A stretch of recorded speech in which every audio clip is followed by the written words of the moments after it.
Back in the early 80s, I had the wonderful opportunity to read the books of an author, a true apostle, pastor, missionary evangelist. He'd done all kinds of things like that. His name was Dr. Lester Sumrall. And I'm telling you, he was such an influence on me. And he was an in-demand camp meeting speaker. So when I was out there in those camp meetings ministering to the kids, at least 3 to 4 times a year in the green room after the services at night, I had an opportunity to be next to Dr. Lester Sumrall. And he was a wealth of information about money and about leadership. He talked to us about the business side of ministry, which was something that almost none of the ministers did.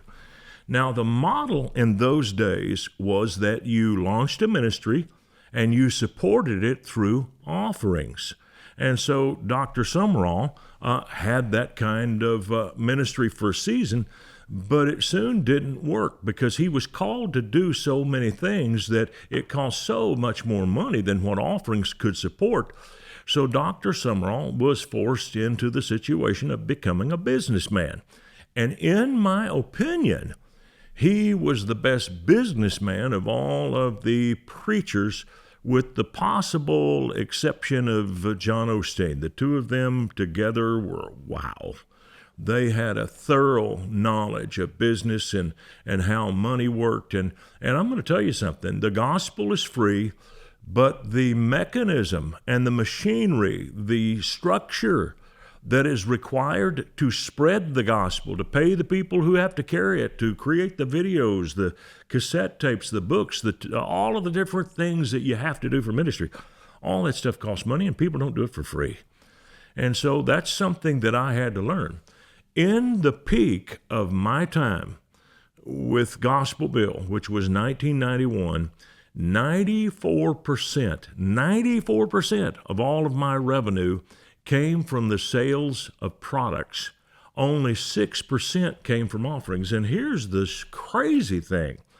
The 6% that came from offerings would have come during the nights that I went out to churches and did a Gospel Bill rally, and we took an offering. And typically the offering amount would be $1 for every person present.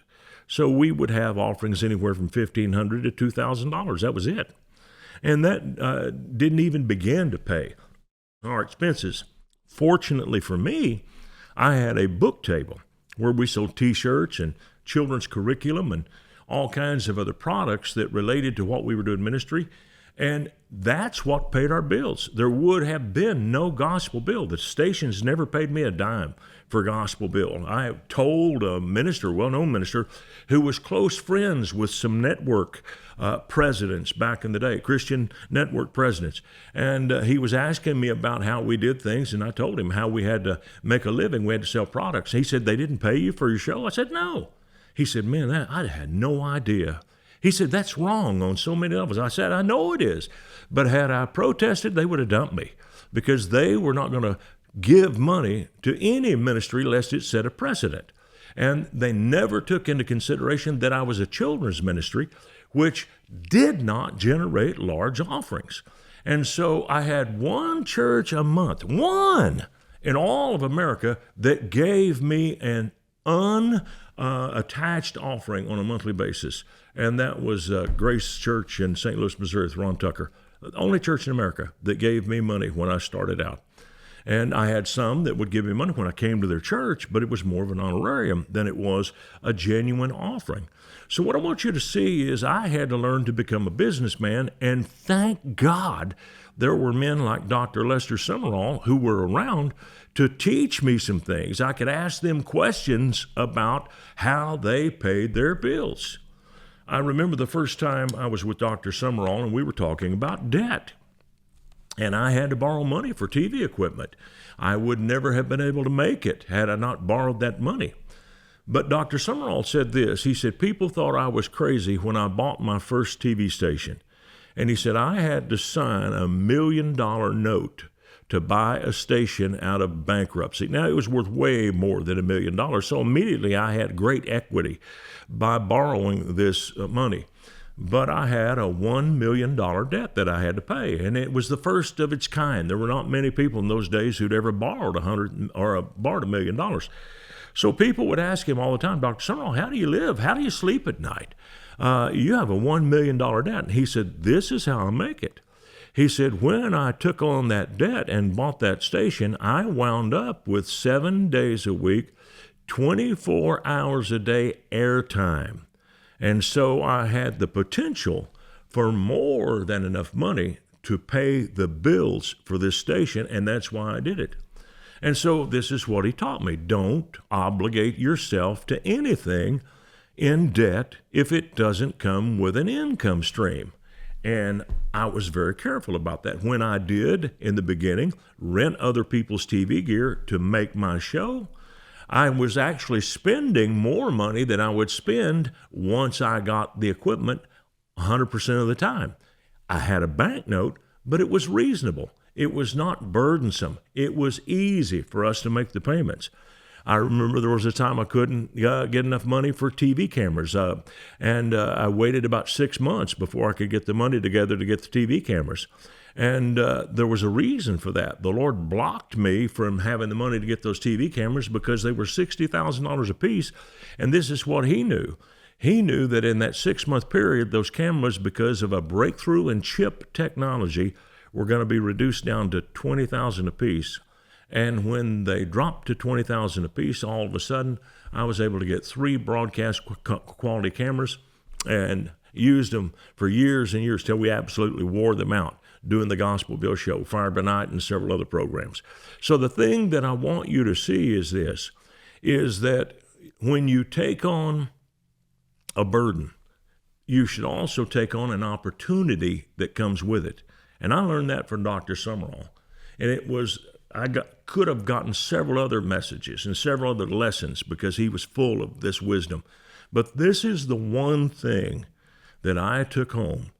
I will show you how that principle guided me in a major decision that we made at Church on the Move.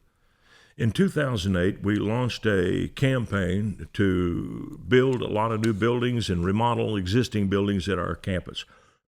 One of the buildings that we were going to do was a family life center. 3 gymnasiums, 3 basketball courts rather, elevated running track, a men's weight room, ladies' workout room, outside 4 to 6 tennis courts, I forget how many, child care center, all these different things. It's going to cost us $9 million. But the size church we were in, I figured it would be okay, and we seemed to have room for it in our budget.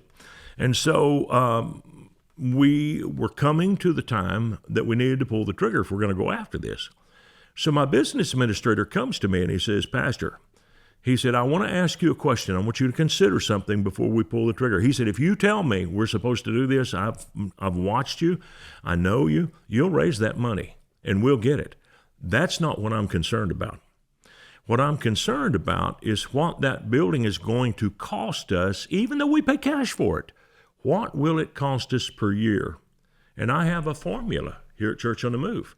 And that formula factors in insurance, salaries, landscaping, security, utilities, all kinds of different things that are associated with every square foot of building space that we have.